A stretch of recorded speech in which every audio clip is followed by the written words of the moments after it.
بسم اللہ الرحمن الرحیم۔ عالمگیر مذہب یوٹیوب چینل کے معزز ناظرین و سامعین، آپ کا خیر مقدم ہے۔ آپ درس حدیث سن رہے ہیں۔ آج کی حدیث کا مضمون ہے امت محمدیہ کے خاص انعامات سے فائدہ اٹھائیے۔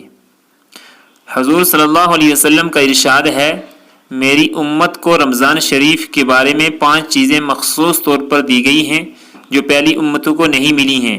نمبر 1، یہ کہ ان کے منہ کی بدبو اللہ کے نزدیک مشک سے زیادہ پسندیدہ ہے۔ نمبر 2، یہ کہ ان کے لیے فرشتے مغفرت کی دعا کرتے ہیں اور افطار کے وقت تک کرتے رہتے ہیں۔ نمبر 3، جنت ہر روز ان کے لیے آراستہ کی جاتی ہے۔ پھر حق تعالی شانہ فرماتے ہیں کہ قریب ہے کہ میرے نیک بندے دنیا کی مشقتیں اپنے اوپر سے پھینک کر تیری طرف آویں۔ نمبر 4، اس میں سرکش شیاطین قید کر دیے جاتے ہیں کہ وہ رمضان میں ان برائیوں کی طرف نہیں پہنچ سکتے جن کی طرف غیر رمضان میں پہنچ سکتے ہیں۔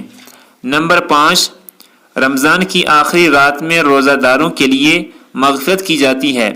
صحابہ رضی اللہ تعالی عنہم نے عرض کیا کہ یہ شب مغفرت شب قدر ہے؟ فرمایا نہیں، بلکہ دستور یہ ہے کہ مزدور کو کام ختم ہونے کے وقت مزدوری دی جاتی ہے۔